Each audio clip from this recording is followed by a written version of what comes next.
নমস্কার বন্ধুরা, মিতালির ঘরোয়া রান্নাবান্না চ্যানেলে সবাইকে স্বাগত। আজ আমি বানাবো চিংড়ি মাছ দিয়ে মুগের ডাল। এটি অনেক পুরনো একটা রান্না।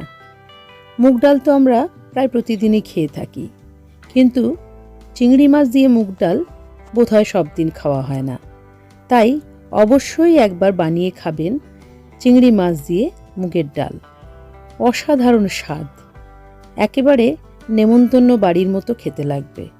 বাড়িতে ছুটি ছাটার দিনে বানালে সবাই খুব আনন্দ করে খাবে।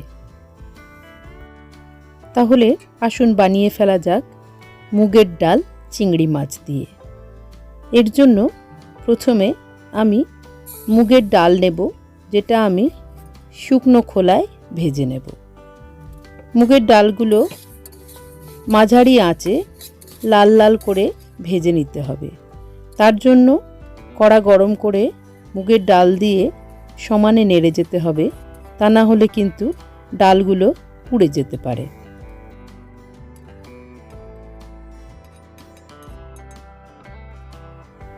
ডালগুলো সমানে নাড়তে নাড়তে ঝুরঝুরে হয়ে যাবে এবং গাগুলো আস্তে আস্তে লালচে হয়ে যাবে। যখন এরকম ঝুরঝুরে আর লালচে হয়ে আসবে, তখন বুঝতে হবে ডালটা ভাজা হয়ে গেছে এবং তার সঙ্গে অবশ্যই খুব সুন্দর একটা গন্ধ বেরোবে। এবার ডালটাকে ধুয়ে নিতে হবে। আমি এখানে খানিকটা জল দিয়ে দিলাম, দিয়ে এই জলটা ফেলে দেব, দিয়ে আবার খানিকটা জল দিয়ে ডালটাকে আমি ফুটতে দেব।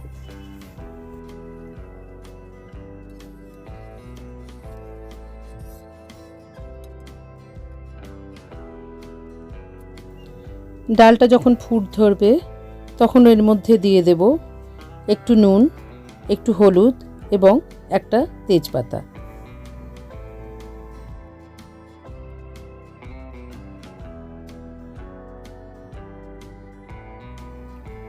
এগুলো ভালো করে মিশিয়ে দিয়ে ডালটাকে সেদ্ধ হতে দেব।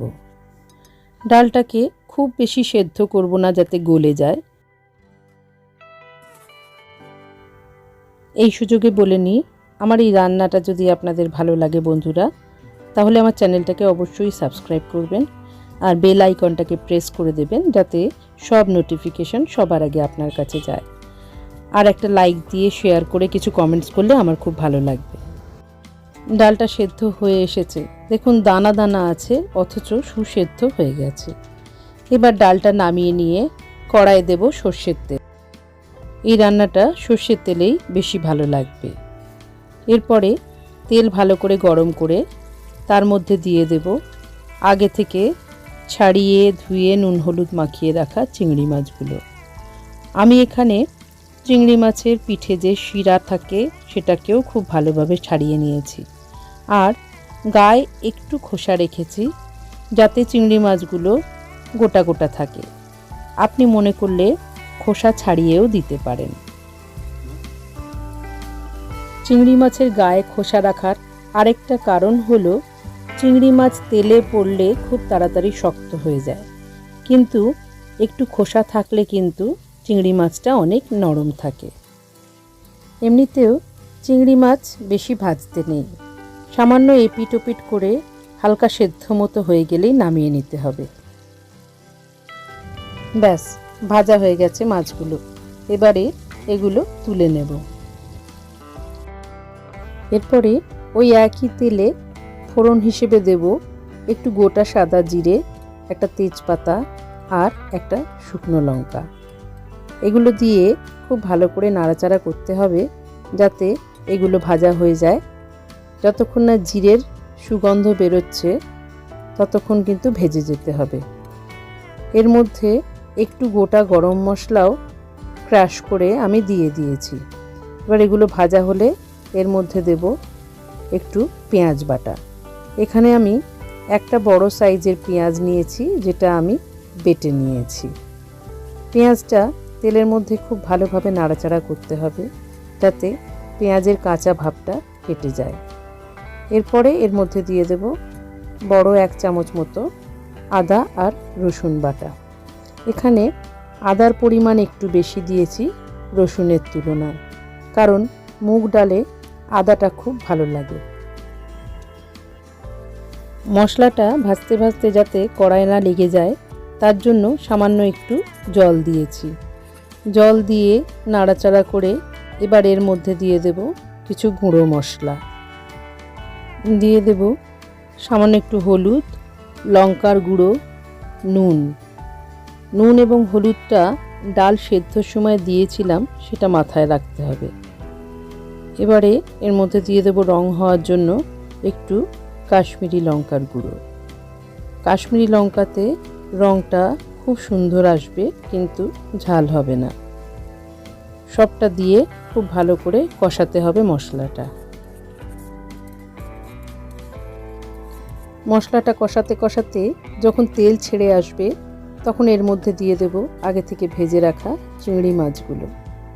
চিংড়ি মাছগুলো মশলার মধ্যে দিয়ে খুব ভালো করে কষাতে হবে, যাতে চিংড়ি মাছের মধ্যে মশলাগুলো ঢুকে যায় এবং চিংড়ি মাছের স্বাদটা মশলার মধ্যে আসে। এবার এর মধ্যে দিয়ে দেব 1 চামচ মতো চিনি। চিনি দিলে মশলাটার রঙটাও সুন্দর আসবে আর কষাটাও সুন্দর হবে। আর যেহেতু মুগ ডাল একটু মিষ্টি মিষ্টি হয়, তাই চিনিটা অবশ্যই দিতে হবে।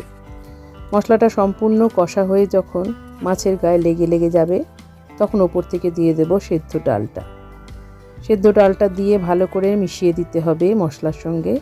এবার ওপর থেকে দিয়ে দেব পরিমাণ মতো জল। যেহেতু জল দিয়েছি তাই আর সামান্য একটুখানি নুন দেব। এই জলেই বাকি ডাল সেদ্ধটা হয়ে যাবে।